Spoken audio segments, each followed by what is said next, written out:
1893.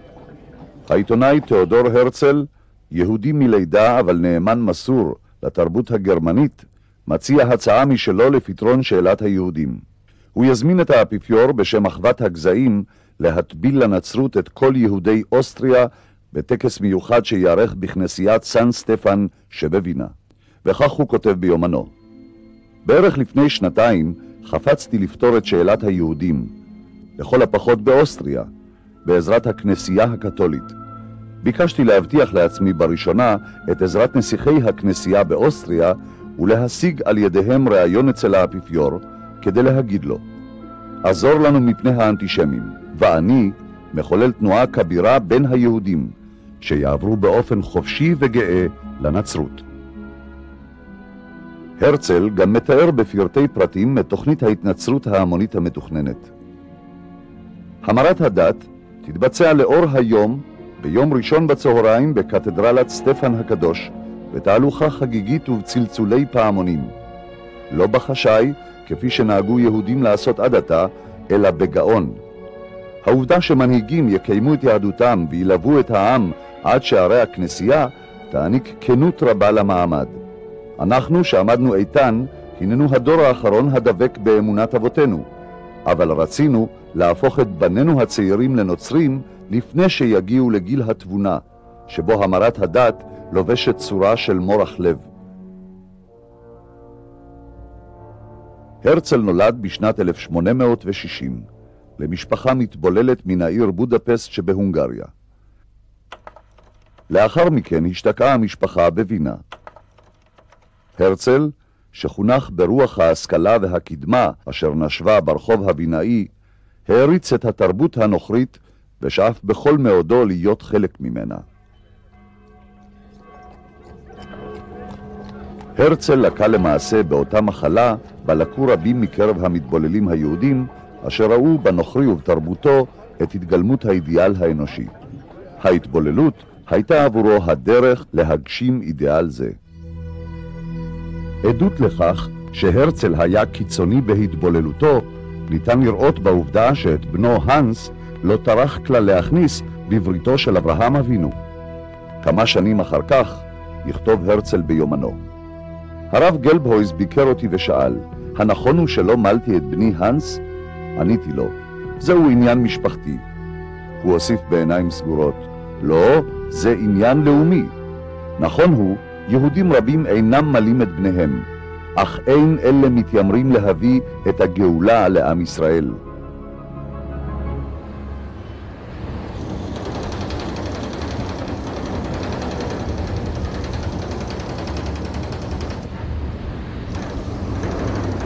כחניך התרבות האוסטרית, ביקש הרצל להצניע את יהדותו ולהבליט את עובדת היותו גרמני-אוסטרי. ואכן, כל החיים התנהג הרצל כאילו היה שכזה. הוא העריץ את המוזיקה של וגנר, ראה בביסמרק מנהיג למופת, הזדהה עם הלאומניות הגרמנית המתחזקת ששנים מאוחר יותר הוציאה לפועל את חוקי נירנברג. הכניסה יהודים לגטאות וביצעה את תוכנית הפתרון הסופי בשואה. הרצל בז לכל מי שלא נחשב בעיניו מודרני, תרבותי, נאצל ונאור. בראש ובראשונה היו אלה אותם יהודים בני עמו שומרי תורה ומסורת. הוא הפנים יסודות ורעיונות אנטישמיים כפי שבאים לידי ביטוי ביומנו ובמאמריו. הכמרים הנוצרים הם ברום המדרגה, מפני שאינם להוטים אחרי הכסף. הנוצרים הפשוטים טובים הם מכמרי היהודים. יחס זה חושף למעשה את הפן האנטישמי בתורת הרצל. בדעה זו גלומים רעיונות אנטישמיים המציירים את היהודים כנושאי הרע, ולעומתם הגויים שיא התואר והשלמות. כך למשל כתב במאמרו בדויטשה צייטונג: היהודים העשירים שולטים על העולם. בידם גורל ממשלות ומדינות, הם מגרים ממשלות זו בזו, ועל פקודתם ממשלות עושות שלום. מתי שהיהודים העשירים מנגנים, העמים והמושלים מרקדים. בין כך ובין כך הם מתעשרים. הרצל מספק תימוכין ולגיטימציה לרדיפה האנטישמית ואף מעודד אותה. אכן האנטישמיות, שהיא כוח חזק ומושרש בתת ההכרה של ההמונים, לא תזיק ליהודים. אני מוצא שהיא מועילה לבניית האופי היהודי. חינוך הקבוצה על ידי ההמון. חינוך שעשוי להוביל להתבוללותה. החינוך מתבצע רק באמצעות תלאות. היהודים הסתגלו.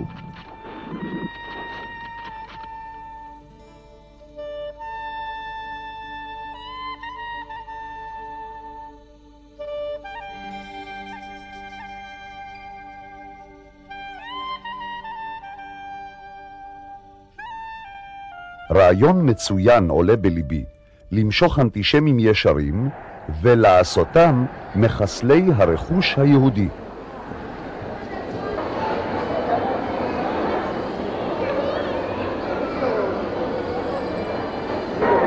יש פה משפט, אני רוצה שתקרא אותו בקול ותגיד לי מי היה יכול להגיד דבר כזה. איפה? זה. רעיון מצוין עולה בליבי למשוך אנטישמים ישרים ולעשותם מחסלי הרכוש היהודי. מי היה יכול להגיד דבר כזה? אני יכול לקרוא את המשפט שוב?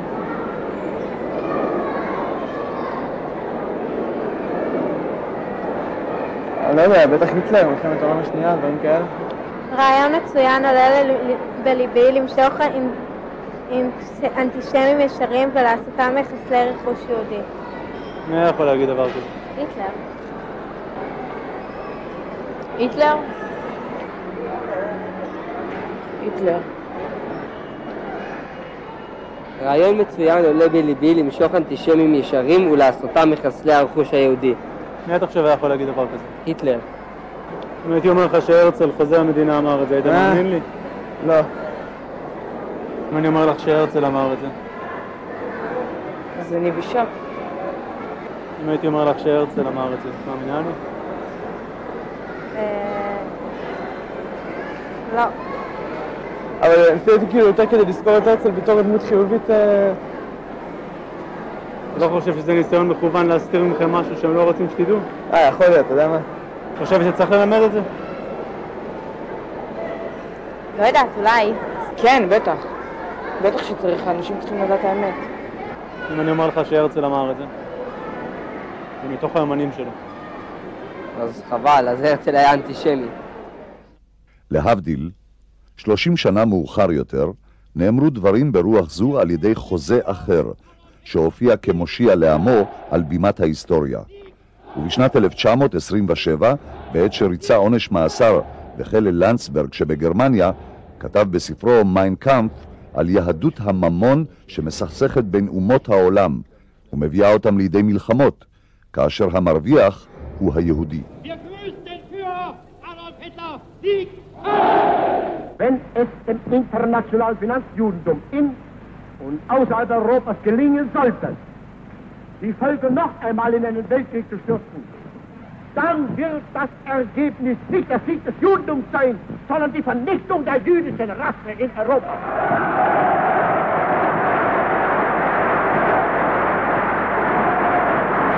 Die Juden ist uns verschrieben und verfallen mit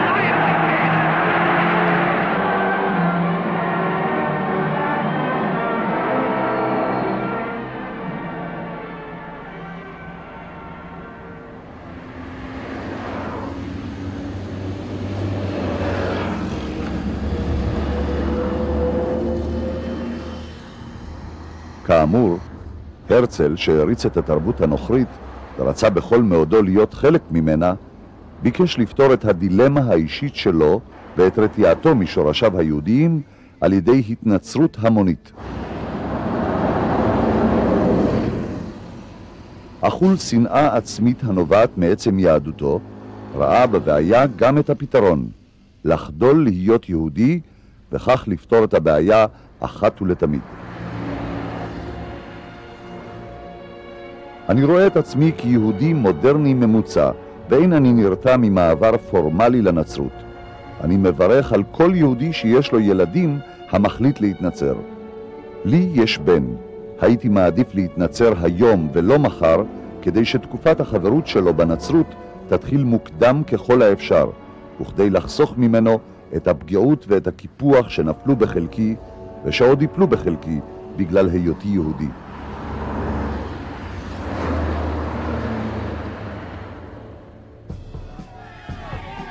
בשנת 1894 הואשם קצין יהודי בכיר בצבא צרפת בבגידה. שמו של הקצין, אלפרד דרייפוס. האנטישמיות הסמויה, שרחשה מתחת לפני השטח, פרצה החוצה. מכל השדים האנטישמי החל שוב.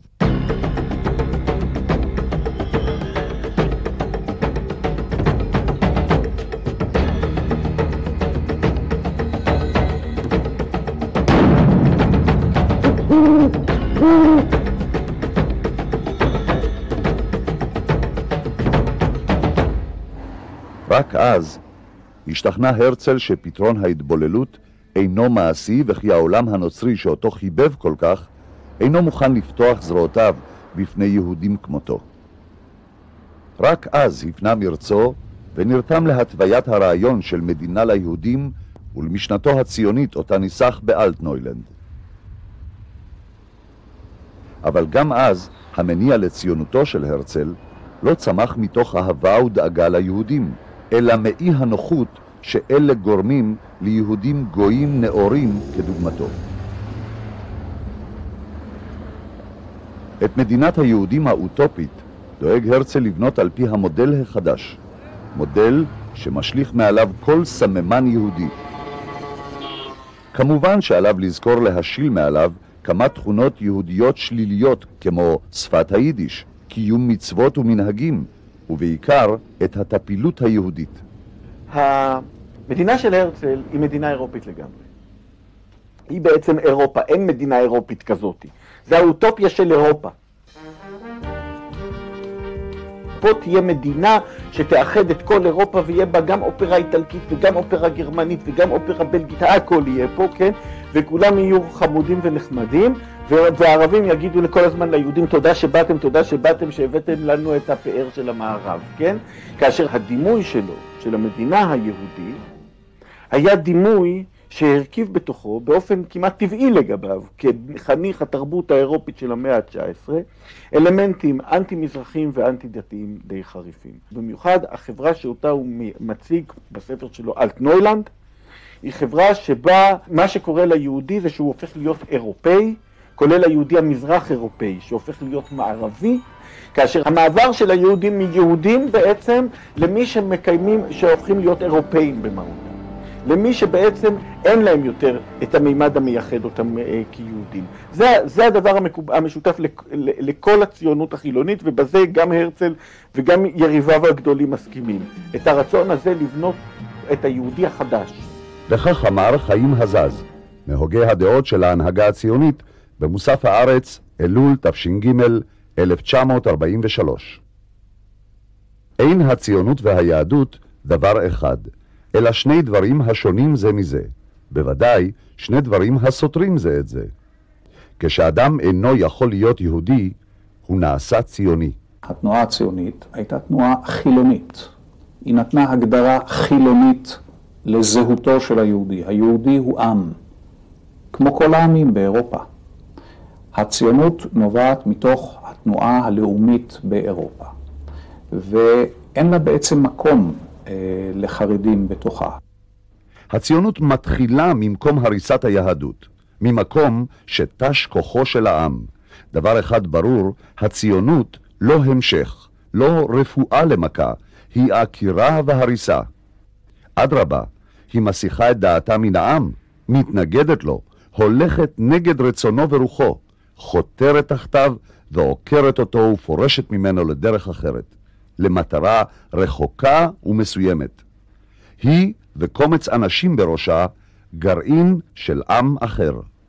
בבקשה לשים לב, לא חדש, לא מחודש, אלא אחר.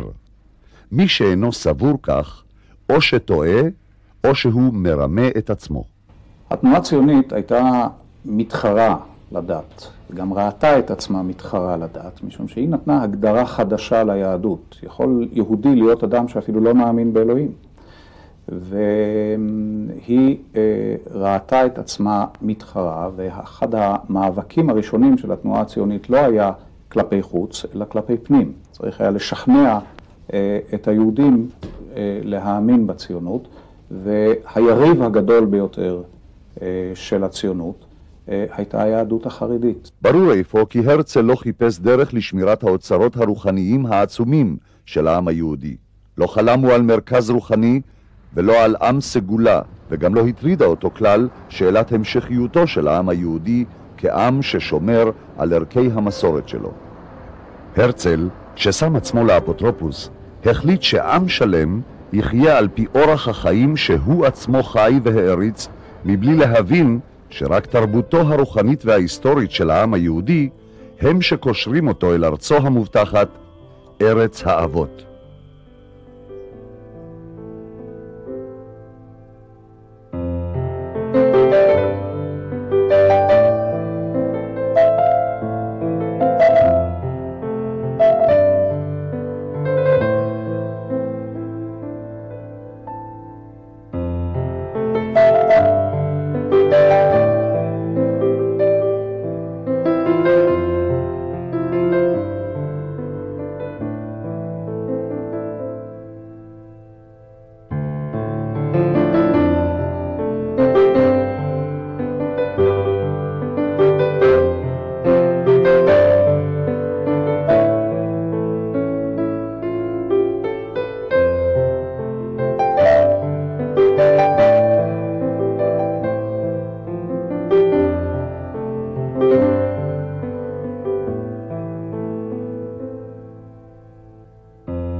כל הקטעים המובאים לאל לא היו רואים אור אלמלא התעקשותו של דוקטור רפאל שאול לנדאו, שהיה מזכירו הראשי של הרצל ועורך יומנו הפרטי. הוא התעקש שכל רשימותיו של הרצל יראו אור, וזאת בניגוד לרצונם של המוציאים לאור לצנזר את היומן מחשש לחשיפת האלמנט האנטישמי שבו.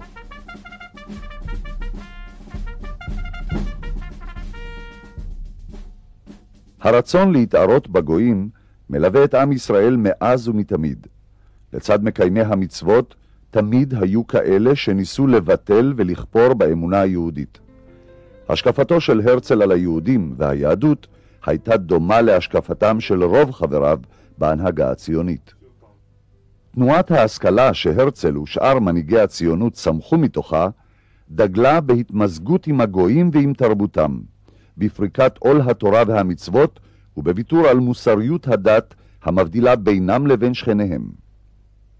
היו אלה המנהיגים כמו מנדלסון בתקופת ההשכלה שהפיצו את האמרה היה יהודי בביתך ואדם בצאתך, שמשמעה היהודי פחות מאדם. אותם יהודים כופרים היו מוכנים לקבל עליהם את מנהגיהם ותרבותם של הגויים שסבבו אותם. כך קיוו להתמזג ולהיטמע בהם. אך התוצאה הייתה הפוכה.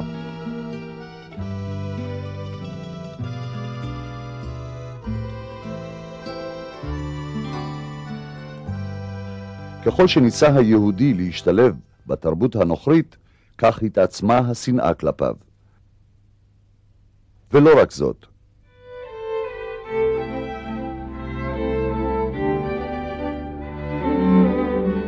אותם יהודים שסגדו והתרפסו לתרבות ניכר, פיתחו מהר מאוד את רגש הבושה והשנאה העצמית בשל היותם יהודים, ומיד הפכו למקטרגיה הראשונים של היהדות המקורית.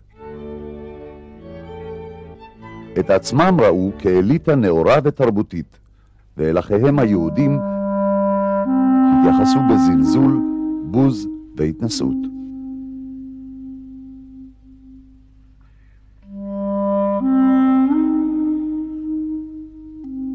הרצל כותב ביומנו: נורדו אמר שטרם נייסד את המדינה היהודית, עלינו לדאוג שיהודי מזרח אירופה יבערו את הכינים מבגדיהם ואת הזוהמה מגופם.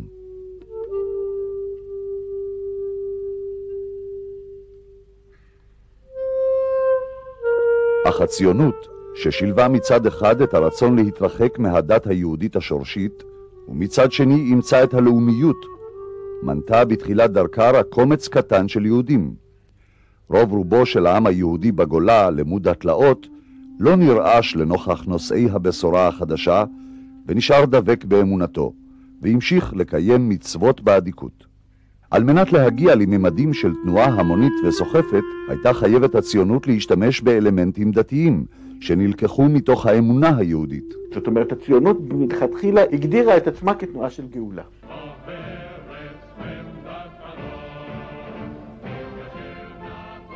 אמנם גאולה שמנוסחת אחרת מהניסוח המקובל של המשיחיות, ואומנם הציונות תמיד רצתה להפריד בינה ובין המשיחיות, אבל בפועל המיתוס הציוני, מה שאפשר להגיד כסיפור המרכזי שהיה משותף לכל התנועות הציוניות למרות הבדלים אחרים ביניהן, המיתוס הציוני מבוסס על ראיית המפעל הציוני כגאולה, כהשלמת ההיסטוריה, כמימוש ההבטחות האלוהיות. האלוהים לא קיים, אבל הציונות מממשת את הבטחותיו, כן?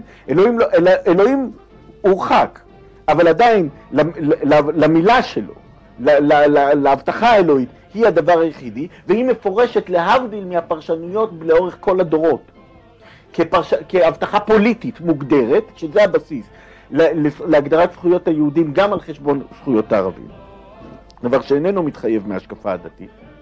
הציונות מגדירה את עצמה כמימוש הכיסוסים של כל הדורות, זאת אומרת היא הופכת גם את בני כל הדורות לפני כן לציונים, כאילו כל הציפיות של כל בני הדורות היו לפינסקר. למעשה, הציונים השתמשו במונחים דתיים על מנת להלהיב את היהודים שומרי המצוות בעניין הרעיון הציוני, כשכוונתם האמיתית הייתה בעצם מדינה שתכפור בכל ערכי הדת. זה אף מסביר מדוע יהודים רבים באותה תקופה התייחסו אל הרצל כמשיח וכינו אותו בתואר מלך היהודים. דוגמה פשוטה ביותר זה דגל המדינה. כל אדם שמסתכל על הדגל יכול לראות לפניו, אם נוריד את רגע את המגן דוד, טלית, בד לבן ועליו 2 פסי תכלת. כל טלית יש עליה פסים או בלבן או בשחור. אצלהם התכלת סימל את המצב של גאולה של עם ישראל. זה מה שהם רצו. הנה הגענו ארצה, הגאולה נגמרה, הגענו. חזרנו לשורשים, התחברנו, אנחנו במקום. זה התכלת. נקודה שנייה, וגם היא חשובה מאוד, באה לומר ליהודי, אם עד היום צריך היית ללבוש את הטלית עליך, זה כבר מיותר. אתה יכול לשים אותה על הדגל ולהרגיש טוב בתור יהודי. הטלית שלך על הדגל. כולם רואים אותה, זה מספיק. לא צריכים לקיים את המצוות באופן מעשי, אפשר להתחבר לתוכן הרוחני, הלאומי שלהם, וזה מספיק. בשנות ה-20 תפסה את ההגמוניה בארץ התנועה הציונית סוציאליסטית, אשר ביקשה לבנות חברה עברית חדשה. מושגים כמו עבודה, בניין והתחדשות הפכו לערך עליון עליו חונך הנוער. מיתוס הצבר, היהודי החדש, נבנה על ניתוץ דמותו המסורתית של היהודי הגלותי. עולם ישן נחריבה, עלי עולם חדש נקימה, היה המוטו ליצירת אותו יהודי חדש. כן, שלילת הגלות זה לא שלילת הקיום של היהודים בגלות, אלא גם שלילת התרבות היהודית בגלות. שלילת הגלות זה לבנות את היהודי החדש, יהודי שיהיה שונה מהיהודי המוגדר כגלותי, וששלילתו של היהודי הגלותי הפכה להיות אחד היסודות המרכזיים של הגדרתה של הזהות החדשה.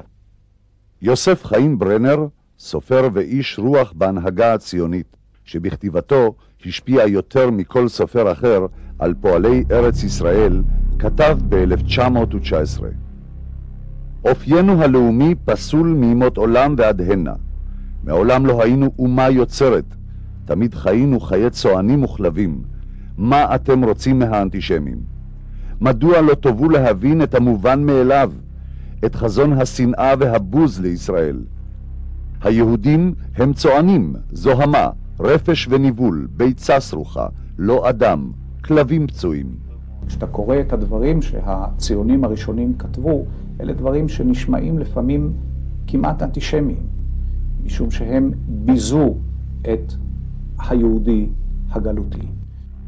עמי אירופה, למרות שחנקו אותנו ללא רחם, כמו שחונקים דבר נתעב, ראויים הם לכבוד. איננו בני אדם כלל, הנה, רוק הפה, כל אוצר רוחנו יתוש מת. האם לא יציפו את רחובותינו עכשיו פרצופים ידועים מכל הגטאות, חלאת המין האנושי? רגע זה מוקפת הציונות סכנות מכל צד. זאב ז'בוטינסקי, אבי תנועת הרוויזיוניסטים, כתב בעיתון הארץ ב-1919.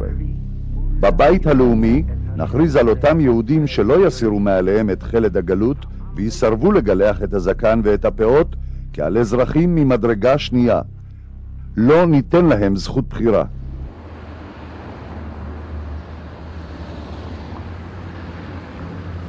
מי לדעתך יכול לכתוב את זה? מי יכול לכתוב משפט כזה? כן.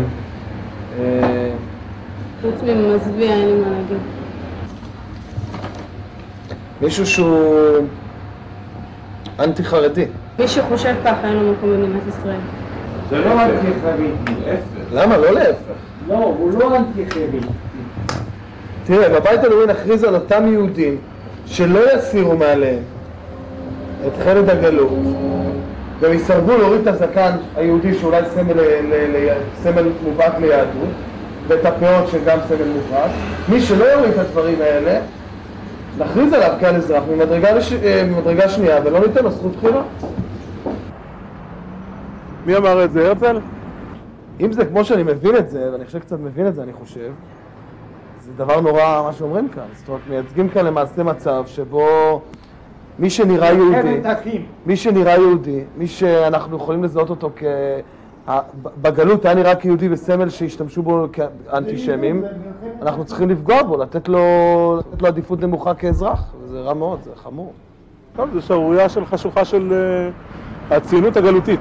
טומי לפיד יכול לכתוב דבר כזה. זה היה עובר בשקט? דבר כזה? כמעט כל אדם שהוא אפילו חילוני היה לו סבא רב, הוא בא ממשפחה שיש לה גישה ליהדות. כל השנים שבהם היינו עם בגלות באמת, אני חושב שהיהדות היא זאת שחיברה אותנו והביאה אותנו להקמת המדינה הזאת בכלל. אבל זה התחלה באמת של מלחמת אחים, זה התחלה של... שכתב את זה, זה היה ז'בוטינסקי, אוקיי? ז'בוטינסקי כתב את זה?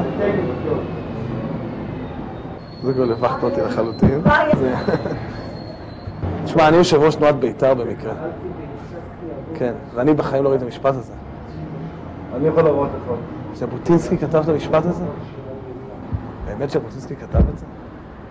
אמרתי שזה מתאים לציונות הגלותית, שראתה את הציונות כדבר שמתנגד ליהדות הישנה.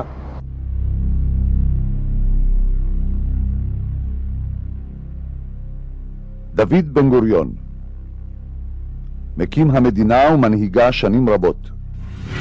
הגלויות המתחסלות והמתכנסות בישראל אינן מהוות עדיין עם, אלא ערב רב ואבק אדם, ללא לשון, ללא חינוך, ללא שורשים. הפיכת אבק אדם לאומה תרבותית היא מלאכה לא קלה. לארץ ישראל יש צורך בעלייה מובחרת. הציונות אינה מפעל פילנטרופי. אנו זקוקים פה לטיפוס המעולה של היהודים שיפתחו את הבית הלאומי. לא צריך דמיון רב בכדי להבין מי הטיפוס הנחות שלו אין מקום בארץ ישראל של בן גוריון. גישתם זו של מנהיגי הציונות הסוציאליסטית, שלא התחייבה להצלת יהודים, אלא לגיבוש זהות לאומית חדשה, הגיעה לביטויה הקיצוני ביותר בימי מלחמת העולם השנייה, כאשר ידיעות על השמדה המונית של יהודים החלו להגיע מכל רחבי אירופה.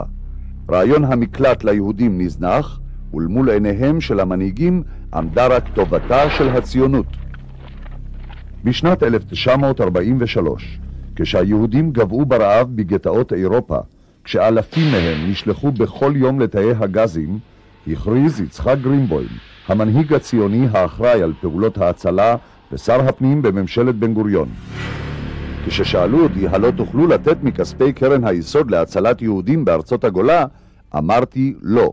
ואני אומר עוד פעם, לא. צריך לעמוד בפני גל זה הדוחה את הפעולות הציוניות לשורה השנייה. שבאים להציע שתי הצעות, הצלת המוני היהודים באירופה או הגאולה בארץ, אני בוחר בלי רגע של היסוס את הגאולה בארץ. ריבוי הדברים על הטבח גורם להפחתת התאמצותנו להגדיל את הכוח העברי בארץ. אילו הייתה כיום אפשרות של קניית חבילות מזון בכספי קרן היסוד כדי לשלחם דרך לסבון, כלום לא היינו עושים זאת? לא ולא. הציונות היא למעלה מהכל. דבר זה צריך להשמיע בכל פעם כאשר שואה גדולה מטעה אותנו מדרך מלחמתנו בציון. מלחמת הגאולה שלנו אינה נובעת באופן ישיר ואינה משתלבת באופן ישיר עם הפעולות לטובת הגולה.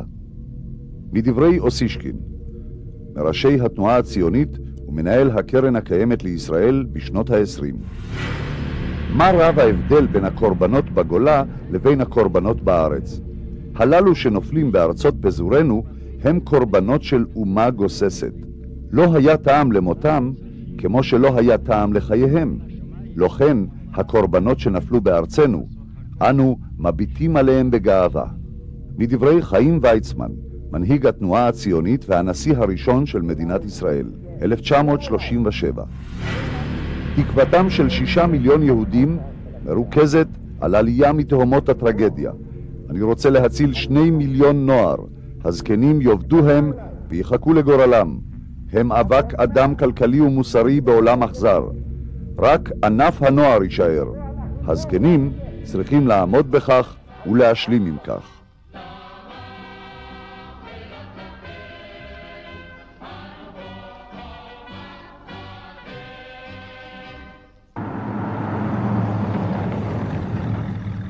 דוד בן גוריון, אם אדע שאפשר להציל את כל ילדי גרמניה על ידי העברתם לאנגליה ורק מחציתם על ידי העברתם לארץ ישראל, אני אבחר בדבר השני.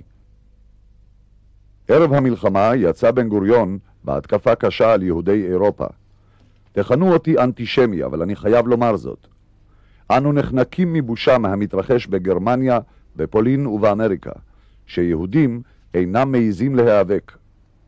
הוא הוסיף כמה מילים על הפסיכולוגיה של החיים בגולה והכריז: אין אנו שייכים לעם היהודי הזה, אנו מתמרדים נגד עם יהודי כזה. אין אנו רוצים להיות יהודים כאלה. מקרה נוסף שיעזור לנו להבין בצורה יסודית את יחסה של הציונות כלפי הצלת יהודים נוכל למצוא בתקופת מלחמת העולם השנייה. ב-25 לאפריל 1944, בשיאה של המלחמה, קרא אייכמן ליואל ברנד, ציוני, איש ועד ההצלה בבודפסט, הונגריה, למשרדו ואמר לו: אתה יודע מי אני? אני הוא אשר ביצעתי את האקציות, השמדת היהודים, ברייך, בפולין וצ'כוסלובקיה.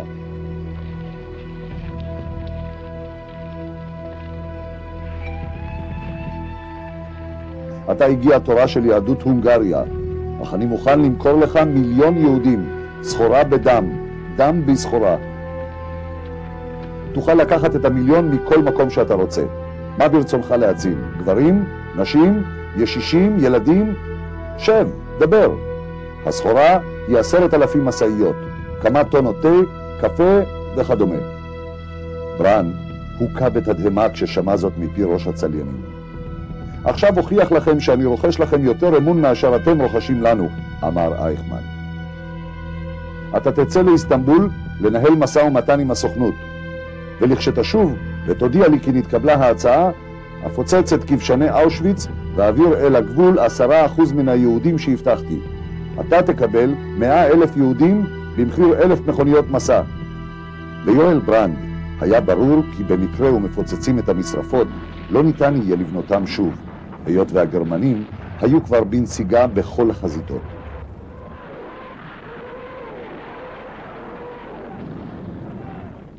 ברנד התקשר טלגרפית עם נציגי הסוכנות באיסטנבול, משם נתקבלה התשובה, בוא, חיים מחכה לך. בתמימותו חשב ברנד כי המדובר בחיים ויצמן, שהרי מדובר בהצלת מיליון יהודים. לא חיים ויצמן חיכה לו באיסטנבול, אלא חיים ברלס, פקיד ממדרגה נמוכה בסוכנות. ברלס שכנע את ברנד לצאת לירושלים, היות שלדבריו האנגלים מעוניינים לשמוע זאת מפיו של ברנד.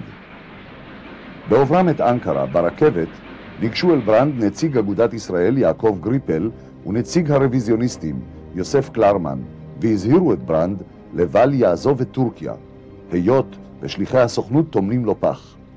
הם רוצים למסור אותך בידי הבולשת הבריטית.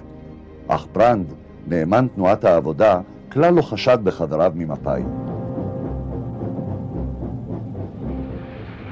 ברנד, שלא שמע לעצתם של נציגי אגודת ישראל והרוויזיוניסטים, המשיך בנסיעה ברכבת לארץ ישראל.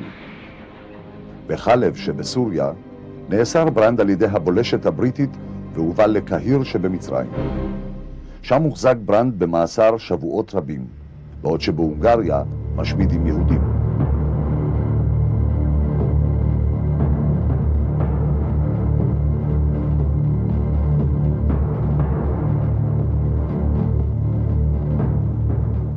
לבסוף, כאשר האנגלים כבר החליטו לשחרר אותו, היו אלה נציגי הסוכנות אשר עיכבו את יציאתו. לקהיר הגיע טדי קולק, מעוזריו של בן גוריון, למטרה זו. יואל ברנד. הם, אנשי הסוכנות, ביקשו להרגיעני ולעכבני. הדבר עלה בידם. מעולם לא דחו את נסיעתי לשבועות, אלא לעוד כמה ימים, ושוב לעוד כמה ימים. כאשר סוף סוף הגעתי לירושלים, נוכחתי לדעת כי בירושלים לא היה מוסד שבתפקידו לפקח על ההצלה. יום יום התרוצצתי במשרדים שונים, ולאט לאט התברר לי כי אני רודף חזון מדוחים. כתבתי אל הסוכנות, אל ועד הפועל, אל מרכז מפא"י, אל אישים העומדים בראש הציבור, האשמתי, טבעתי, איש לא הגיב, הוחזקתי למטורף. אולם מה שלא ידע יואל ברנד בזמנו היה שבתאריך ה-25 למאי 1944, בזמן שנאסר והוחזק בקהיר, דנה כבר הסוכנות בשליחותו והחליטה שלא לעשות כלום בנושא הצלת מיליון היהודים בהונגריה. לאחר קום המדינה שוטט ברנד מספר שנים ללא עבודה כחרס הנשבר.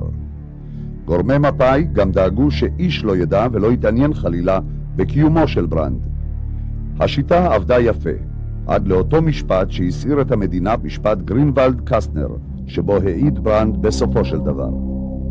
למרות המאמצים הרבים למונעו מעדות זו, גנבת מסמכים והעלמתם, העלולים להרשיע מספר אישים, נפרץ מעגל השתיקה בעדות זו בסערה, ואחד הסודות המזעזעים של תקופת השואה יצא לאוויר העולם, והחשודים בבגידה בעם ניסו לטהר את עצמם בפורומים שונים. לאחר תום ימי המשפט, עסק ברנד בכתיבת ספרי זיכרונותיו על הפרשה ומה שהתלווה אליה.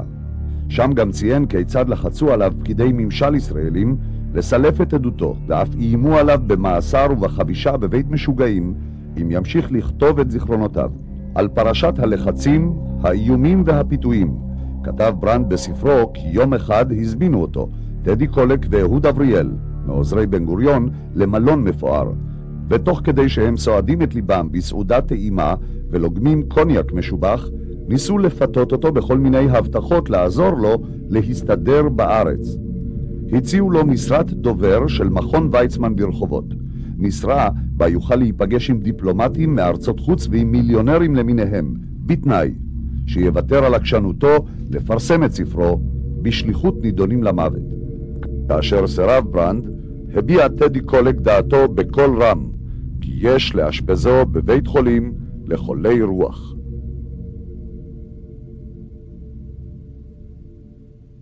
בין חברי הסוכנות הופץ אז תזכיר סודי בין 5 דפים שחובר בידי אולפינרי הרדגלס, לימים מנכ"ל משרד הפנים הראשון של מדינת ישראל. התזכיר סווג כסודי ונועד לעיניים וידיים ציוניות בלבד, ואין למוסרו לגופים הבלתי ציוניים המשתתפים בוועד ההצלה. בין השאר נאמר בו: בשטחי אירופה שעליהם עברה המלחמה, בגרמניה, בארצות הכיבוש ובארצות הציר, צפויים להשמדה למעלה מ7 מיליון יהודים. משום כך, מצטמצמת העבודה של ועדת ההצלה באין ברירה לפעולות בקנה מידה קטן, כלומר, להצלת יחידים וקבוצות קטנות בלבד. אם איפה מאמצי הוועד עלולים להביא רק תוצאות קטנות ביותר, יש לכל הפחות להפיק מהן תועלת פוליטית. ההוראות היה להביא רק בחורים שמזוהים עם תנועת העבודה, מפא"י של אז.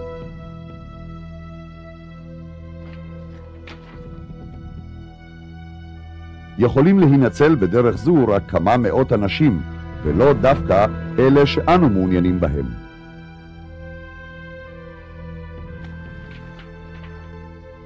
היכולות להיות פעולות צנועות אלה פילנטרופיות ב100%. זאת אומרת, מבלי להבדיל בין טיב האנשים שלהם מוגשת העזרה, כלומר, לתיתה לכל אחד שזקוק להם, האין לתת לפעולה זו אופי ציוני לאומי, ולהשתדל להציל בראש ובראשונה את אלה שיכולים להביא תועלת לארץ ישראל וליהדות? היינו שליחות להציל יהודים, והם בחרו רק איזה יהודים כן ואיזה יהודים לא. סלקציה. קראנו לזה סלקציה. כמו שהגרמנים עשו סלקציה, מי הולך למחנות המוות, מי הולך לעבודה, מי הולך לזה. ככה המפקדים שלנו עשו סלקציה לפי מפלגות. אני מבין שהעמדת השאלה בצורה זו יש בה משום אכזריות. אולם לדאבוני, עלינו להגיד שאם ביכולתנו להציל רק 10,000 איש, וצריכים אנו להציל 50,000 שיהיו לתועלת לבניין הארץ ולתחיית העם, ומאידך יש לנו 1,000,000 יהודים שיהיו לנו למעמסה, ובמקרה הכי טוב יהיו אלמנט אדיש. עלינו להבליג ולהציל את 10,000 שאפשר להצילם מבין 50,000, על אף התלונות והתחנונים של 1,000,000.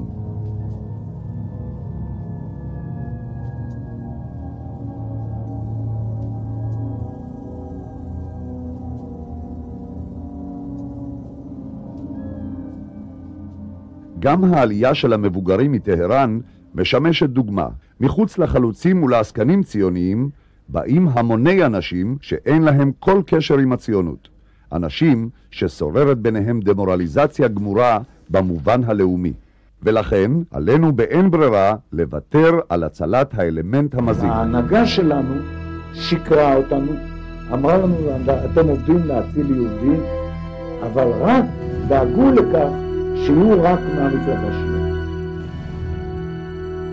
להימנע במידת האפשרות להביא אלמנטים בלתי ציוניים לארץ ישראל.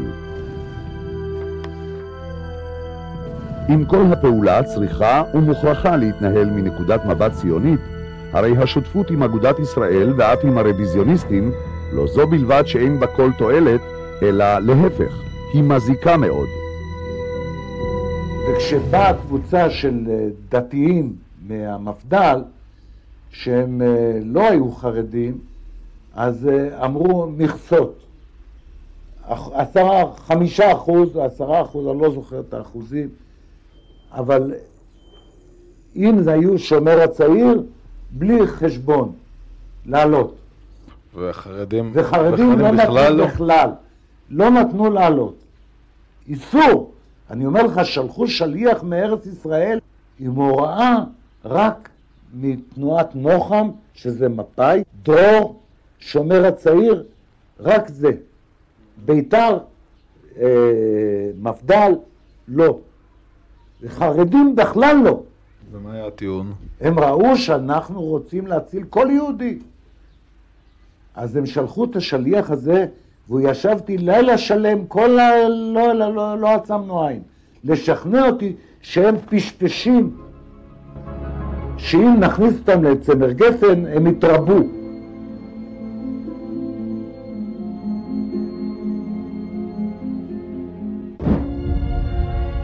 בכל מהלך ההיסטוריה שמר העם היהודי על ייחודו, לפעמים בחירוף נפש אל מול צורריו הגדולים ביותר, בתוך תהפוכות עולם שהפילו ממלכות עתיקות וילדו חדשות תחתן, היו אבותינו נתונים למרותם של אימפריות אדירות, שחלשו ושלטו מקצה עולם ועד קצהו.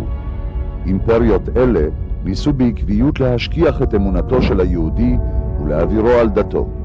שליטים עלו ונפלו, מעצמות קמו וקרסו, וכל ניסיונם היה לשווא.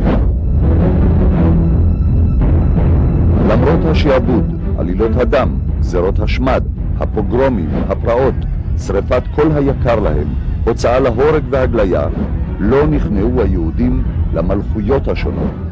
אמונתו של היהודי באלוקי ישראל לא נתערערה, כי בשורש נשמתו של היהודי הייתה רק מלכות אחת, זו של האלוקים.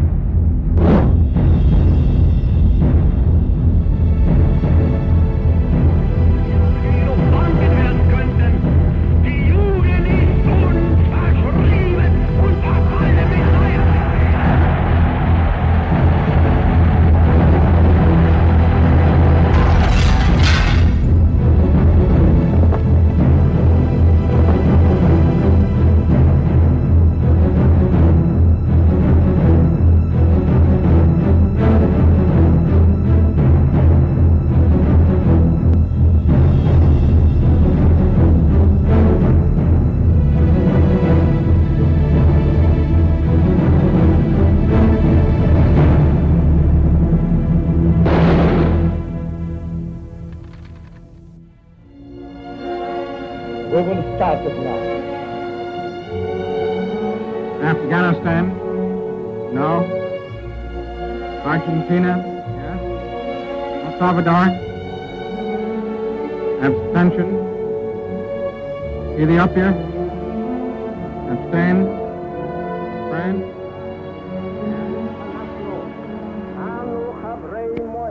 United Kingdom? נציגי היישוב העברי והתנועה הציונית ביום סיום המנדט הבריטי על ארץ ישראל. מתוקף זכותנו הטבעית וההיסטורית ועל יסוד החלטת עצרת האומות המאוחדות אנו מכריזים בזאת על הקמת מדינה יהודית בארץ ישראל, היא מדינת ישראל.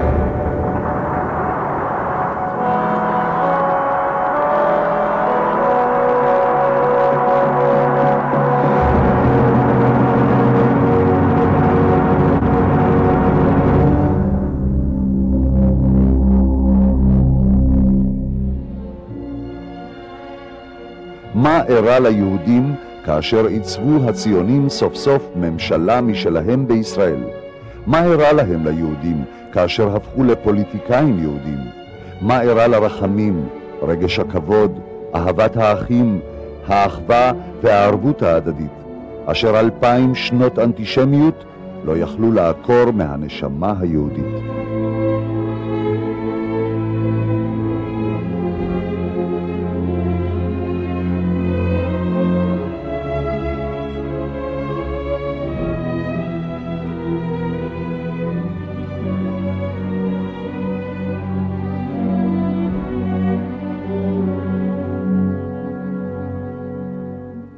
עם הקמת המדינה, השלילה של החרדים הפכה להיות מרכיב קבוע בזהות של החילונים, והייתה קשורה גם לצעדי דיכוי.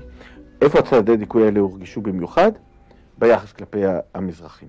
כי המזרחים היו הדבר המוחלט, גם הם היו מזרחים, שזה נתפס מחוץ לתרבות, וגם הם היו דתיים. כן? שילוב של שני האחרויות שנגדם יצאה הציונות. הציונות רצתה להגדיר את עצמה מול המזרח הערבי, ההפך מהמזרח הערבי, ומול הדת. והנה באו הנה יהודים, מסורתיים, חלקם דתיים, חלקם לא דתיים, אבל לעולם לא אנטי-דתיים. והם היו בני התרבות הערבית. והמטרה הייתה, ובכלל זה היה הדיון, השאלה הייתה אם בכלל אפשר לתקן אותם, והוויכוח היה בין אלה שטענו שאי אפשר לתקן אותם, ובין הליברלים שטענו שאפשר לתקן אותם. בין כך ובין כך איש לא קיבל אותם כמות שהם. היה צורך לתקן אותם. הרעיון היה שכדי לתקן אותם צריך להפריד אותם מההורים שלהם. זאת אומרת, להפריד אותם מהמסורת שלהם. זה היה בסיס של התוכניות החינוכיות המתקדמות, שרק אם ינתקו אותם מהבית הפרימיטיבי שלהם, ינתקו אותם מהמסורת הפרימיטיבית שלהם, אפשר יהיה להפוך אותם לבני אדם. אבל היה ברור שצריך לתקן אותם, וגרידתם הייתה קשורה בגזיזת פאות, בשלילת תרבותית, גם שלילת הזהות היהודית שלהם וגם שלילת הזהות הערבית שלהם. ואת זה כדאי לזכור גם כן, זאת אומרת, כי היהודים המזרחים, כי המושג הזה של להיות יהודי ערבי, זאת אומרת, אדם שהתרבות שלו מבוססת על כלסום ופריד אל-אטרש וקריאת שמע, הדבר הזה שהיה מובן מאליו שאתה יכול להיות יהודי ערבי, כשם שאתה יכול להיות יהודי פולני ויהודי גרמני בדיוק באותה צורה, הוא הפך להיות דיכוטומי על פי הגדרתה של הציונות. כי אותה ציונות חילונית ששללה את היהדות, שללה גם את הערביות. כלומר, היחס של התרבות הציונית כלפי המזרחים היה יחס של דיכוי חד משמעי. התימנים כולם היו חרדים. אז לקחו אותם בכוח, הורידו אותם בשדה התעופה, אמרו אין איפה לשים אותם, שמו אותם במעברות, ושלחו בני קיבוצים להדריך אותם. קטע מהמדריך השומרי, דצמבר 1956, כיצד ננהג בחניכים דתיים. בין חניכינו, אנו פוגשים לא אחת בחניכים דתיים, בייחוד בהדרכה במעברות יישובי העולים. מובן שכוונתנו היא להביאם לידי הכרה, כי אמונתם באלוקים משוללת היגיון והצדקה, כי הדת היא פרי המשטרים הריאקציונריים, ואין לה זכות קיום אצל הנלחמים למשטר מתקדם. בקיצור, בשלב זה ינהג המדריך בסובלנות וישתדל לבטל את חשיבותה של הדת כגורם מפריע לחברות בתנועה. לאחר הסברה בזאת, שלא כלולה בה ההתקפה ישירה על הדת, כי עם השמטת הבסיס מתחתיה, יגיע החניך בעצמו להכרה שאין אלוקים ויטוש את האמונה הדתית. המדריך השומרי לשאלות בחינוך השומרי בהוצאת הסתדרות השומר. ואשתי הייתה שליחה במחנה אלר פה בהרי ירושלים. עשרות, מאות ילדים גזלו להם את הפאות, אמרו עכשיו יש הסתדרות, עבודה, כסף, מזון, רק מי שבהסתדרות.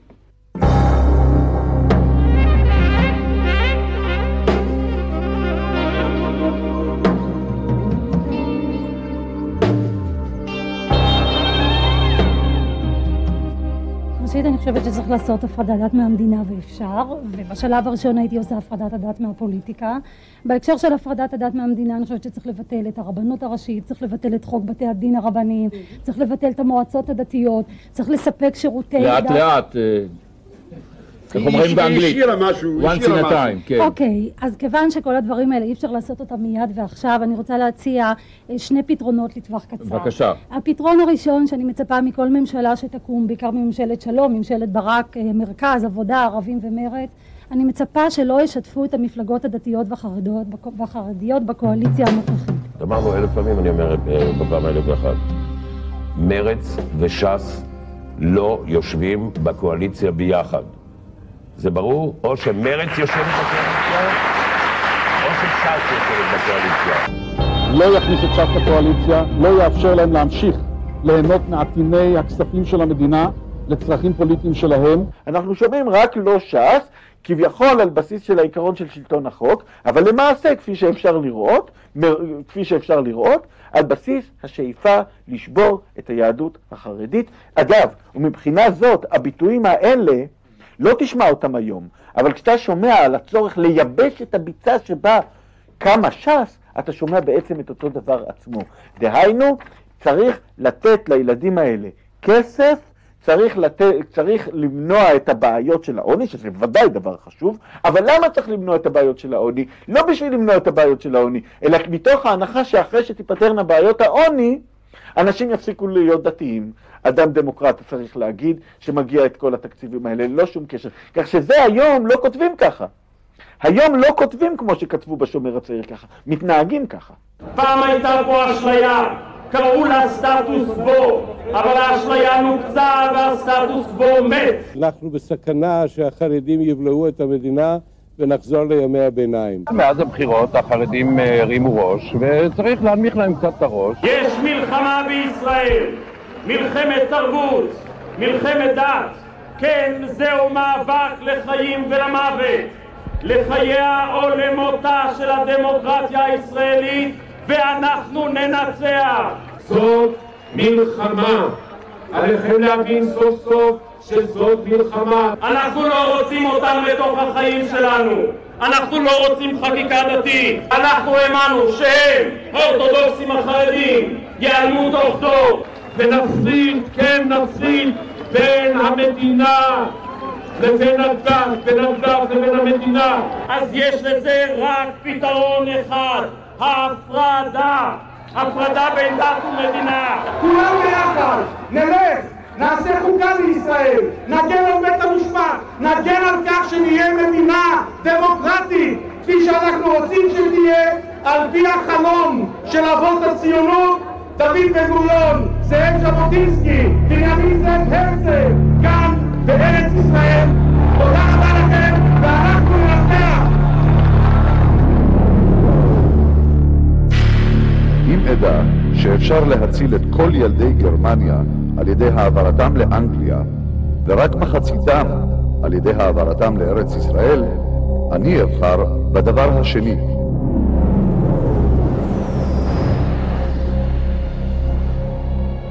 אני רואה את עצמי כיהודי מודרני ממוצע, ואין אני נרתע ממעבר פורמלי לנצרות. אני מברך על כל יהודי שיש לו ילדים המחליט להתנצר. לי יש בן. הייתי מעדיף להתנצר היום ולא מחר, כדי שתקופת החברות שלו בנצרות תתחיל מוקדם ככל האפשר, וכדי לחסוך ממנו את הפגיעות ואת הקיפוח שנפלו בחלקי, ושעוד יפלו בחלקי בגלל היותי יהודי. בבית הלאומי נכריז על אותם יהודים שלא יסירו מעליהם את חלד הגלות ויסרבו לגלח את הזקן ואת הפאות כעל אזרחים ממדרגה שנייה. לא ניתן להם זכות בחירה. תהיה מדינה דמוקרטית, כפי שאנחנו רוצים שתהיה, על פי החלום של אבות הציונות, דוד בן-גוריון, זאב ז'בוטינסקי, בנימין זאב הרצל. אם הרצל שלח את אנשי הכהונה הדתית אל הכסל קטינים, גם ז'בוטינסקי רצה להפריד בינם לבין המדינה, בינם לבין המדיניות. המתיימרים להיות תלמידי ז'בוטינסקי היו מיטיבים לעשות לו היו קוראים אוזנם לשמוע מה היה לרבם לומר בסוגיות של דת ומדינה. אני חושב שהאבות המייסדים של המדינה לא היו מרוצים מכך שהחלום הזה על האדם החדש לא התגשם. הם היו חושבים שהציונות שלהם נכשלה. הרצל לא היה מרגיש כאן בבית אם הוא היה מגיע לכאן. הוא היה חושב שיש כאן הרבה יותר מדי חרדים.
המאמץ הגדול היה לשכנע את החרדים שהם יכולים לחיות במדינת ישראל הציונית. ולכן הבטיחו להם שבנות חרדיות לא ישרתו בצבא, לכן הבטיחו להם שהשבת יהיה יום המנוחה הכללי, לכן הבטיחו להם אוטונומיה בחינוך, ולכן הבטיחו להם שמעמדה של הרבנות לא ייפגע, לא יהיו נישואים אזרחיים, ובעצם גם הבטיחו להם שלא תהיה חוקה חילונית. ראש הממשלה אהוד ברק משנה כיוון. הממשלה תהיה בלי חרדים והמדיניות אחרת. חוקה, נישואים אזרחיים וביטול משרד הדתות. נוצר סטטוס קוו מסוים. במשך 40 שנה הסטטוס קוו הזה החזיק פחות או יותר מעמד. הייתה חקיקה דתית מסוימת, היו נורמות מסוימות ברשויות המקומיות, וכל אחד סבל את זה בשקט. בעשור האחרון זה נשבר במידה מסוימת, זה הותקף במידה מסוימת, זה הותקף בעיקר על ידי הצד החילוני. חוץ מאשר בענייני אישות, ששם מלכתחילה המדינה החליטה לנקוט בקבלת הקו האורתודוקסי, בגלל הסתירות הפנימיות של המדינה, כן? לא בגלל שום לחץ דתי. ברוב המקרים האחרים החקיקה הדתית הזאת לא פגעה במסגרת הקיום של חילונים בישראל. אדרבה, אחד הפרדוקסים של ישראל הוא שככל שמדברים יותר על כפייה דתית וכן הלאה, המצב הוא לגמרי הפוך. שוודיה, הפרלמנט השוודי חוגג חוק, נדמה לי לפני 8-10 שנים, שאוסר על יבוא, מחירה ואכילה של בשר לוויתן. ונכנסו לשוודים לצלחת.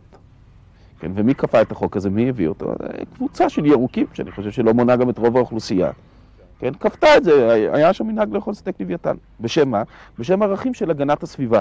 להם חשוב אידיאולוגית להגן על שלא ייכחד מין מסוים של לוויתנים. לאחרים זה לא חשוב, לגיטימי, מחלוקת אידיאולוגית. כפו את זה על כל תושבי שוודיה. אף אחד לא טען שזה אנטי דמוקרטי. עכשיו, בישראל, אותם נאורים במרכאות כפולות שמדברים בשם הדמוקרטיה בעצם רוצים שאנחנו נגיע למצב כזה שמרץ או מפלגת הירוקים יוכלו להציע מחר לפרלמנט חוק למניעת יבוא ומחירה של בשר לוויתן בשם הגנת ערכי הסביבה. כלומר, בשם איזו אידיאולוגיה ירוקה מערבית שהגיעה לכאן מהמערב, וזה יהיה לגיטימי, אבל הדתיים לא יוכלו לחוקק חוק שאסור לייבא ולאכול בשר חזיר. למה? כי הם מדברים לא בשם אידיאולוגיה מערבית, אלא בשם אידיאולוגיה יהודית עתיקה, שרואה פסול באכילת חזיר. וזה כמובן מצב אנטי דמוקרטי. אותו דבר למשל, תסתכל על שמירת השבת. אם דתיים מנסים לחוקק חוק שיאסור על עבודה בשבת, זה נחשב ללא לגיטימי, כי אם בעל העסק הוא חילוני, למה שיכפו עליו לא לפתוח את העסק בשבת ולא להשיג פועלים בשבת? אבל אם מפלגה קומוניסטית או סוציאליסטית תרצה חוק של יום מנוחה קבוע, כי אם לא יהיה יום מנוחה קבוע לא יהיה יום מנוחה. יום מנוחה קבוע בגלל ערכים סוציאליסטיים שמקורם בכתבי מרקס, זה יחשב ללגיטימי. כן? כלומר, אנחנו נגיע למצב אבסורדי בגישה הזו, שכפייה, הרי כל חוק כפייה, שכפייה מטעמים של אידיאולוגיה מרקסיסטית, קומוניסטית, או ירוקה, או קפיטליסטית, תחשב לגיטימית, וכפייה מטעמים של אידיאולוגיה דתית, תחשב לפסולה. זה דבר אבסורדי לחלוטין מבחינה דמוקרטית. ירושלים לפני 30 שנה, בימי שישי, שבת, בתי העסק היו סגורים לחלוטין. לא היו מקומות בידור. כל זה היה סגור. היום, הכל לגמרי פתוח. ועדיין ממשיכים לדבר על כפייה דתית. הרי זה בלוף. כשאני גדלתי בתור ילד בירושלים, לא ניתן היה לעלות על הדעת שאי פעם תוכל ללכת בשבת בבוקר לקולנוע. יש במרכז העיר ממש סופרמרקט שפתוח בשבת. יש מקדונלדס לא כשר. אלה דברים שפעם נחשבו לבלתי אפשריים. והנה זה חדש בירושלים. במרכז הבירה נפתח סופרמרקט חדש שיפתח את דלתותיו לציבור גם בשבת. סדק נוסף נפתח בחומת השבת הירושלמית, סופרמרקט ראשון יהיה פתוח ממחר גם בשבת.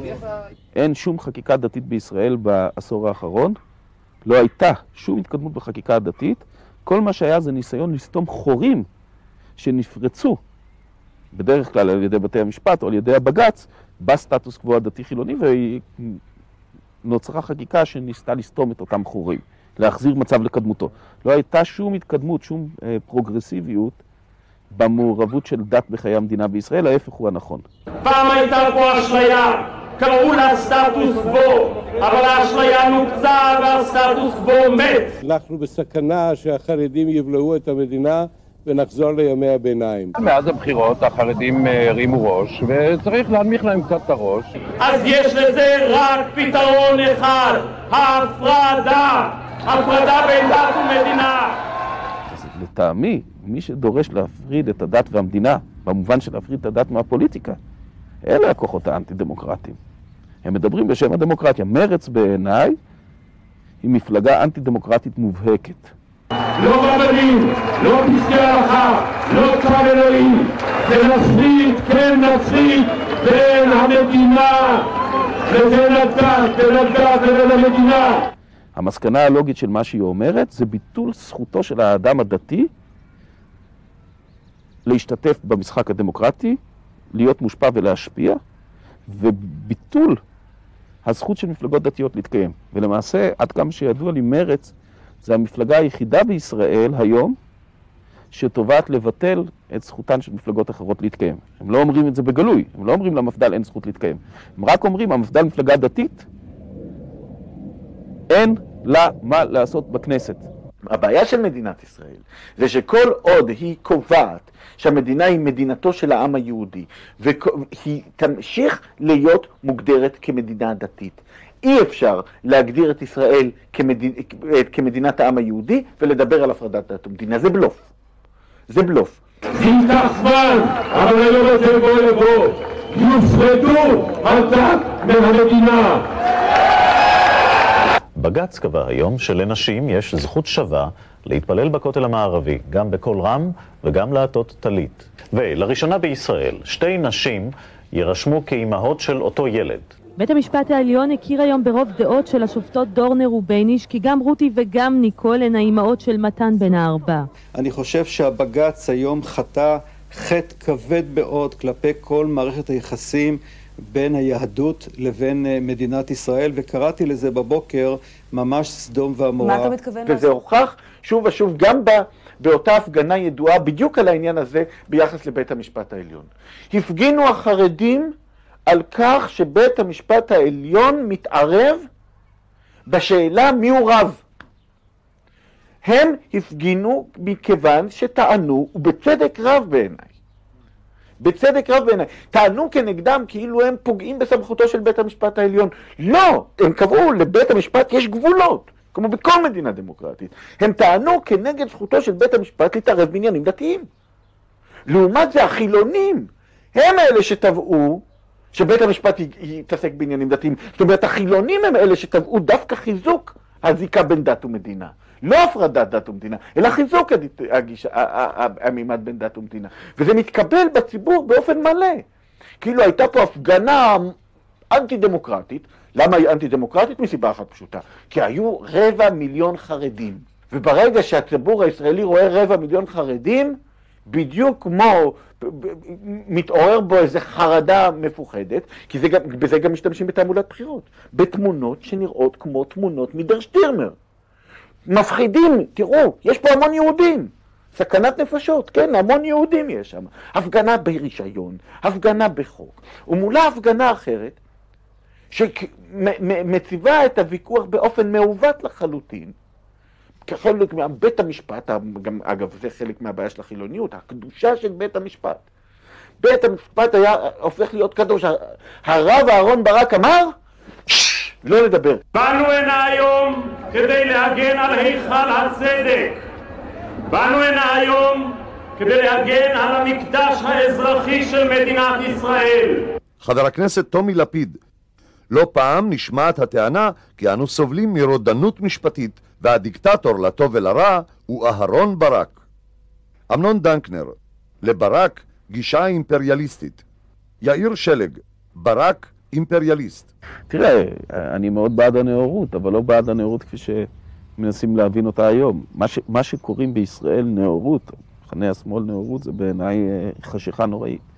זה מגמה אנטי-דמוקרטית, מובהקת, מסוכנת, טוטליטרית, שרוצה להשליט קורפוס שלם של ערכים באופן לא דמוקרטי, על החברה כולה, בטענה שאלה הערכים הנכונים, כמו כל אידיאולוגיה אחרת, שאלה הערכים הנכונים, היחידים שבאים בחשבון, שחייבים לחיות על פיהם, ולכן צריך להשליט את הקורפוס הזה של ערכים באמצעות, אם אי אפשר באמצעות הצבעה דמוקרטית, כי חלק גדול מהציבור מחזיק בערכים אחרים, או גם בערכים אחרים. אנחנו מחזיקים בערכים שונים שלפעמים שיש ביניהם איזה התנגשויות, ואנחנו צריכים ליישב את ההתנגשויות. ואם לא מצליחים לעשות את זה באופן דמוקרטי, כי למרץ יש רק 10 מנדטים, אז עושים את זה על ידי השתלטות על התקשורת. אנחנו מתייחסים כל כלי התקשורת כאל יחידה אחת, ולא במקרה, מפני שהם באמת מהווים היום בארץ יחידה אחת. ופה יש בעיה דעתי מהותית של התקשורת בכלל. כל כלי התקשורת בארץ, רדיו, טלוויזיה ועיתונות, נראים כאילו הם נכתבו על ידי איש אחד. תנו לאחד הסטודנטים שלכם לעשות מחקר במשך יום אחד. מה הידיעות שמופיעות? בכל כלי התקשורת בארץ אתם תמצאו ש95% זה לא רק אותן הידיעות, גם כתובות באותו סגנון ובאותה זווית ראייה. התקשורת באמת משיגה את גבול כולם. כשאתה מסתכל במה שכותבים בעיתונים, משדרים ברדיו, בטלוויזיה, אתה לפעמים חושב שאין לנו כבר צורך, לא בחוקרים ולא בתובעים ולא בשופטים, אפילו לא במוציאים להורג. הכל התקשורת עושה. תסתכל, היום בתקשורת הישראלית, אם אתה לוקח את השנה, שנתיים האחרונות, החרדים, הדתיים בכלל, לא רק החרדים, הדתיים בכלל, מצטיירים כמו איזו מפלצת, שבאה ומאיימת לטרוף את הדמוקרטיה ואת החברה הישראלית ולהשליט פה איזה חומניזם. והכוח הפך להיות גדול, והכוח הפך להיות ענק. והענק יצא לדרכו. על ידי שימוש בהטיה של התקשורת, ועל ידי שימוש בבית המשפט העליון, ועל ידי ניסיון, כן, לעקוף את המנגנונים הדמוקרטיים באמצעים לא דמוקרטיים. לכן גם המגמה והתמיכה בבית המשפט העליון ובהעצמת כוחו של בית המשפט העליון בקרב החוגים הללו. החוגים האלה, וכבר שמעתי גם דיבורים מפורשים בעניין הזה, החוגים האלה אומרים, אנחנו לא מצליחים לעבור את 10%, אולי 20%, כן, אם ניקח גם חלקים מפלגת העבודה ושינוי. ולכן מוטב לנו שבית המשפט העליון ייקח לידו כמה יותר ויותר עניינים, כי בית המשפט העליון פחות או יותר נוטה לחשוב כמונו ברוב הסוגיות. שופטי בית המשפט העליון וכל שופטי מדינת ישראל, אנחנו אומרים לכם מכאן, אל תראו ואל תחתו. מנחם מאוטנר, בג"ץ תפס צד עם הקבוצה הליברלית נגד הקבוצה המבקשת לעצב את דמותה של ישראל על פי ערכיה של היהדות. חוגים ליברליים מצאו עצמם נכשלים במשימתם לשוב לשלטון. בג"ץ פתח בפני החוגים האלה ערוץ להתערבות במהלכיו של השלטון במטרה לשבשם, והבטיח להם עולם ערכים בו ירגישו בבית. ולכן נחסל את הדמוקרטיה הישראלית, למעשה לפחות נרוקן אותה מתוכנה, נעביר את הסמכויות לבית המשפט העליון, הכנסת, חקיקת החוקים בכנסת תהיה בעצם המלצות לבית המשפט העליון, שיצטרך לשפוט כל חוק באמצעות החוקה ולהחליט אם מקבל אותו או לא, הוא בעצם יהיה הצוחק האחרון, המכריע האחרון, זאת אומרת, דה פקטו הוא יהיה המחוקק הראשי, הכנסת רק תציע לו חוקים. וכך אנחנו נצליח לשבש את הדמוקרטיה ולכפות את הערכים הנכונים שלנו על הכלל. במהלך שנות ה-80 אימץ בית המשפט העליון את גישת האקטיביזם השיפוטי. גישה זו דוגלת במעורבות בית המשפט בכל תחום, גם בנושאים חברתיים ופוליטיים מובהקים. ביטוי בוטה לכך העניק אהרן ברק. אין תחומים בלתי שפיטים, הכל שפיט. בעיניי, מלוא כל הארץ משפט. אין תחומי חיים מחוץ למשפט. חוקי היסוד הסירו את העכבות האחרונות, ובית המשפט אינו נמנע אף מביטול חוקי הכנסת. השופט אהרן ברק. הציבור הנאור הוא המשקף את התבונה. השופט בדרך כלל רואה את עצמו כשייך אליו. ההכרעה לגבי ערכיה של המדינה צריכה להיעשות על פי תפיסות הציבור הנאור במדינה. עורך דין גידי פירשטיק: חיפשתי בכל 14 פסקי הדין שכתב ברק, לא מצאתי בכל אותם מאות עמודים ולו ציטוט אחד ממקור יהודי כלשהו. מצאתי ציטוטים מפסקי דין אמריקאים, אנגליים, פסק דין אוסטרלי, גרמני, הודי. דדי צוקר: הביטוי של ברק, הציבור הנאור, כל כך לא מוצלח שהוא אחד הביטויים היותר מקוממים שנשמעו עד היום. מה זה הסיפור הזה שבג"ץ הוא שלנו, ואנחנו ננחיל לשכבות הנמוכות ערכים מערביים? פרופסור אריאל רוזן צבי ז"ל: השופט מנחם אילון לא ראה עצמו נאור. באחד מפסקי הדין שלו כתב: מיהו ציבור זה? מי זוכה להימנות עליו או שלא להימנות עליו? גם הנאצים יימח שמם באו ממדינה נאורה. עורך דין יונה יהב: הבג"ץ מעוות את הסדר הדמוקרטי במדינה. מאיר שמגר, נשיא בית המשפט העליון בדימוס: לטעמי לא הכל שפיט. עורך דין דרור חוטר ישי: ברק מערער את המבנה הדמוקרטי של המדינה. ברק הפך את עצמו למנכ"ל על של המדינה. דוקטור צבי צמרת: הרחבת הסמכויות היתרה של בג"ץ מאיימת על הדמוקרטיה. מנחם אילון, שופט בית המשפט העליון בדימוס: התיאוריה שמותר לבג"ץ להתערב בנעשה בכנסת אין לה שום אחיזה במציאות. יעקב מלץ, שופט בית המשפט העליון בדימוס: בג"ץ חצה קווים אדומים. מישאל חשין, שופט בית המשפט העליון: באקטיביזם השיפוטי יש מחטף חוקתי. פרופסור אנדרי מרמור: התערבות השופט ברק בעבודת החקיקה בכנסת שערוריה. פרופסור רות גביזון: אני חושבת שאין אף בית משפט בעולם שנטל לעצמו סמכויות כאלה. עורך דין אהרון פפו: בית המשפט הפך לנושא דגל המלחמה בדת. בסיוטים הגרועים ביותר לא יכלו לתאר לעצמם ראשוני בית המשפט העליון כי המוסד שהקימו יקבל תדמית כאילו היה סניף של הליגה למניעת כפייה דתית. חבר הכנסת פרופסור אמנון רובינשטיין: רבים מתנגדים בתוקף למדיניות בג"ץ. בג"ץ איבד את התמיכה הרחבה שהייתה לו בעבר. טומי לפיד אולי הוא מוקיון שמנחה פה את הדיון הפוליטי בישראל כבר הרבה שנים, מאז שהמציאו את התוכנית טלוויזיה שהוא עומד במוקדה. הוא מוקיון שמנחה פה את הדיון כבר הרבה מאוד שנים. ואתם גויים. כן? והטלוויזיה אוהבת את זה. טומי לפיד זה תופעה מדהימה של אדם שהוא עצמו קורבן השואה וניצול השואה. שהוא עצמו הגיע מתוך התופת הזאת ובא ושולל כל תרבות שאיננה התרבות המערבית, שהיא בשבילו סמל הנאורות, והוא מטיף בגלוי כנגד כל דבר שאיננו עומד בקנה אחד עם עמדתו, בפרט נגד דתיים. המרד החילוני. החרדים יבלעו את החרדים, חרדים בלי חרדים. ואתם גויים. היום הוא מוגדר פה כשמאל, כן? אבל זה אדם שהטיף לשים פצצות בכפרים ובערים ערביות. אם הייתה לו כיפה והוא היה אומר את זה, הוא היה היום בבית סוהר במדינת ישראל. אפשר להגיד את זה בוודאות.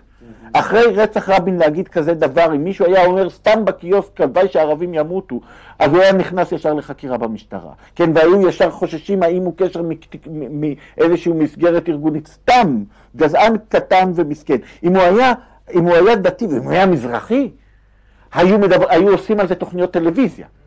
אבל הוא חילוני אשכנזי, ולכן הוא אמר את זה, וזה עבר בשקט. אבל אותו אדם מסית כנגד דתיים בצורה חולנית ממש. והוא פשוט ביטוי קיצוני, אבל מה שמעניין זה שהוא זכה ב6 מנדטים בכנסת. זאת אומרת, הוא זכה ב5% מקולות המצביעים במדינה. אז בכל מקום אחר, זה היה נתפס כימין רדיקלי. זה עמדתו של לפן. זה עמדתו של לפן, שאצלו רבויה בנימים אנטישמיות קלאסיות נגד היהדות החרדית. אז הוא מייצג של משהו שקיים לאורך התרבות הציונית, והוא המייצג הקיצוני שלו. עם תעמולה שלו וגם של תנועת מרצ, שמציגה את הסכנה מפני החרדים תוך הצגת תמונות של התקהלויות חרדיות כאילו הן המסוכנות. אני לא חושב שאפשר לקחת את טומי לפיד לבד. המעניין הוא דווקא יוסי שריד, מנהיג מרצ, התנועה שמוגדרת כשמאל. יש זיקה ישירה בין היחס כלפי הדתיים ובין היחס כלפי הערבים. להיפטר מאלה ולהיפטר מאלה. מדינה חייבת לטפח גם את הרוחניות. גם את חיי הרוח. כמו שאני חושב שמדינה מחויבת, גם אני מרצה לפילוסופיה, והמדינה מממנת את זה במידה רבה.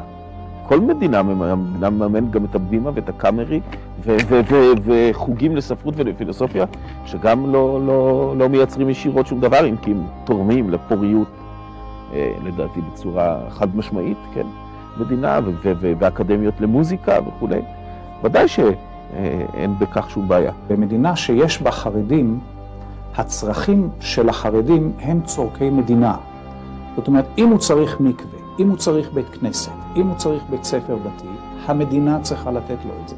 הוא לא צריך לבוא ולעשות את זה בעצמו, אלה צורכי מדינה. לפסול הקצוות של המדינה לישיבות, לטעון שתפקידה של המדינה, כן, לבטל להתנגד לכך שהמדינה תראה את עצמה כמחויבת לפיתוח חיי הרוח, גם במובן הרוחניות, גם במובן הדתי של המילה, להמשך הפיתוח של הלימוד, של תלמוד, של משנה, של חז"ל, ברמה מאוד גבוהה, כן, של מסורת, של משפט עברי וכו'. זו כמובן טענה אבסורדית. שום עם לא אמור להתכחש למסורת שלו, ולנו יש מסורת מפוארת, שאנחנו צריכים לא רק לא להתכחש לה, אלא להמשיך ולפתח אותה, ולא רק להציב אותה במוזיאונים. תחליף אמיתי, מלא, שלם, ליהדות הדתית לא נמצא.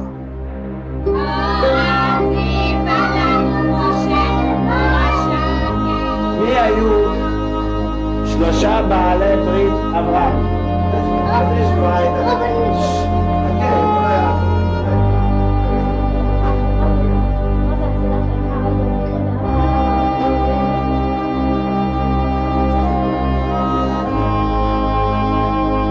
לנו מעבר לכל דבר זה הקניית ידע בתורה הקדושה, לפי משנה של תורה, במשניות, בגמרא, כך שתלמיד שבוגר בתלמוד תורה הוא נעשה כמין תלמיד חכם קטן.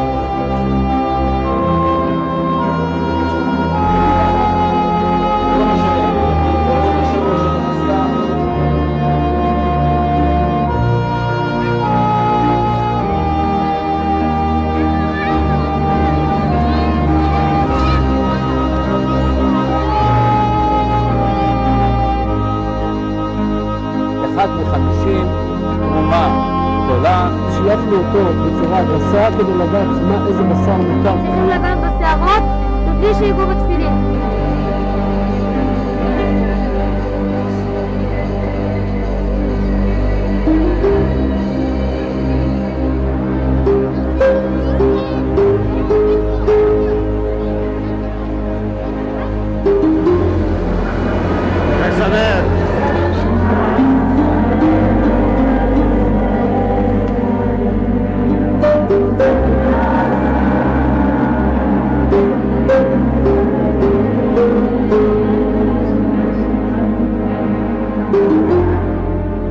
משה רבנו, אנחנו יודעים, נחשב לגדול הנביאים שקמו לעם ישראל. כנגדו